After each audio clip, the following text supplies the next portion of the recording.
Fatalo fatu le pa yemre malu le au fa fonga le au mai mo Samoa o la tua foi le ne moe le asisinga ini mea sa tuku ia me se foi ni mea o lo tuku i mau fatasi tu ele au i tulanga mai a foi saunu ninga te pa tua Samoa i le lua se male lima i le masina o i ulai o ni mafutanga fa au talvo katoliko i Long Beach, California, o silau sila malau mai moa.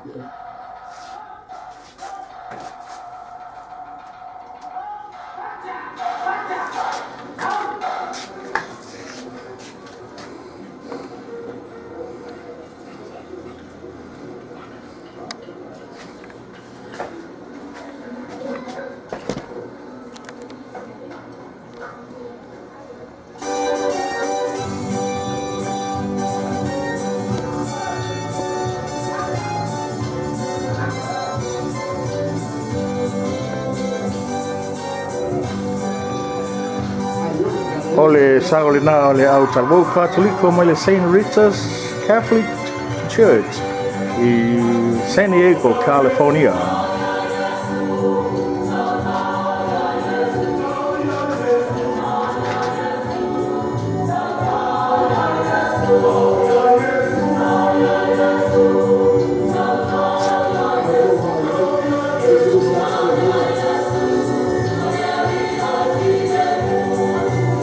Ole tomawhainga le nā le Saint Ritas Samoan Youth o le lato talapa evangelia sa o toilo lato sa o i lefo i tauwanga au talavou o le Kalesia Katoliko sa hapoina lea whaamoemoe i le Holy Innocent Catholic Parish i Long Beach, California.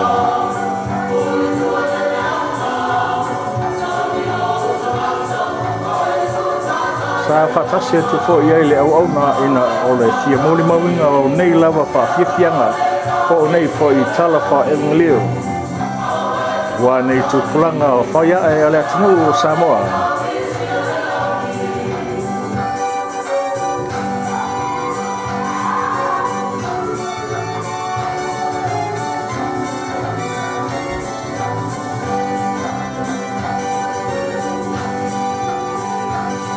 Lene o talvo lo taitai lea e le tofaya le ilua il moleota ia malfaltua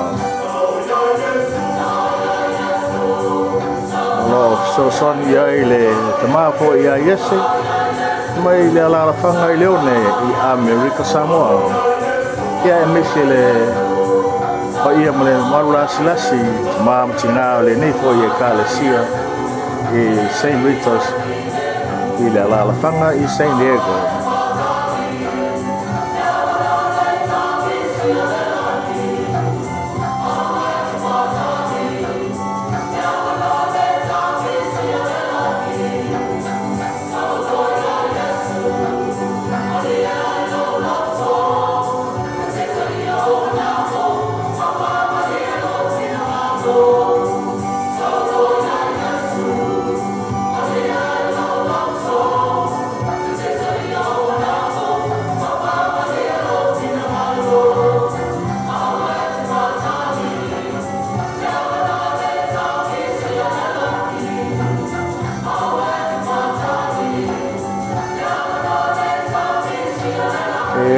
Taltonu Samoa e whaautangia mai nei tau whainga taua fo i lea tina e o le nei po kalamfou ua saunia mo lau lava mai moa lau whaafonga anga Samoa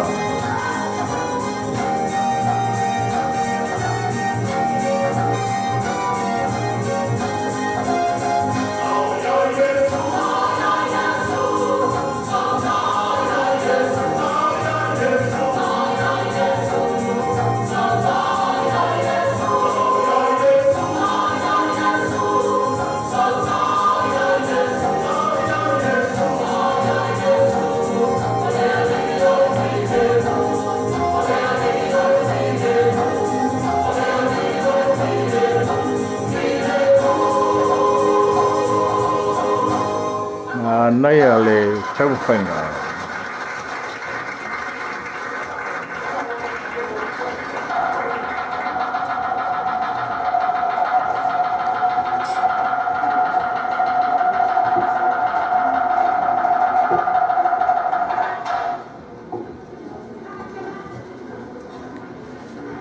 O nei lava alo ma whanau Samoa.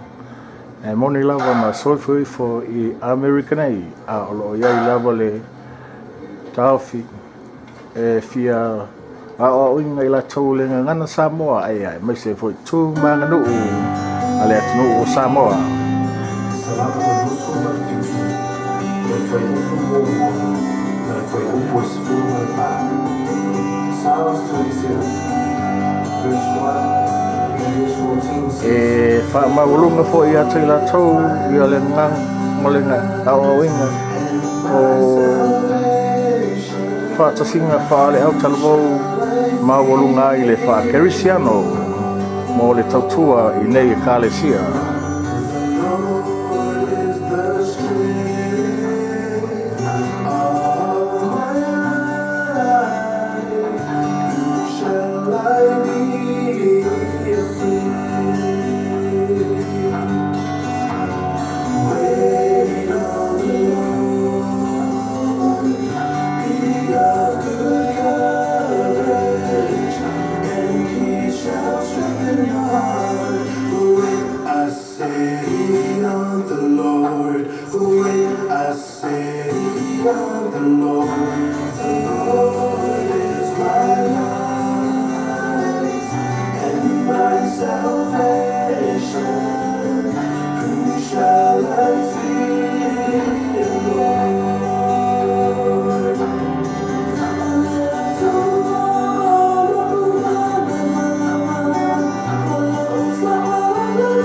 Se la tau fo I tala wha evangelia lea o lo tu I le salamo.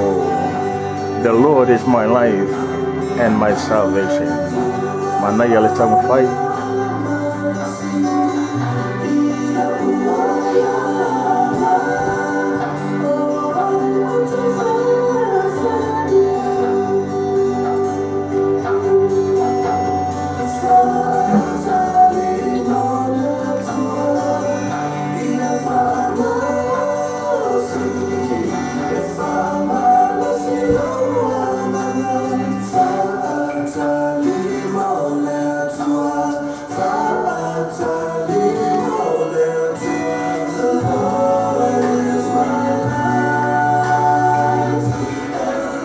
Ia Samoa o le nā koe wala malama whai o le talawa evangelia a le au talawau mai le St. Ritas Catholic Church I St. Ego a tonu o whaamuli inga lau pinangalo a tonu o whaamuli inga lau sila sila lau mai moa ma lau whaakonga I le nei lau ko kalama a mese fo le nei tau whai ina ua ututi fo le tātu taimi da tau te toi whitapa ia fo I se taimi o luma I le alofa ma le anga le nei o le tua le nei taimi o te whatofa atu I le atu no pele lofa le tua mua auri au I tulanga o te toi o le tau lumanga ia e bea longa swafa. Until then Samoa, take care of yourself. God bless. Pa soi fo ina le au whaafonga.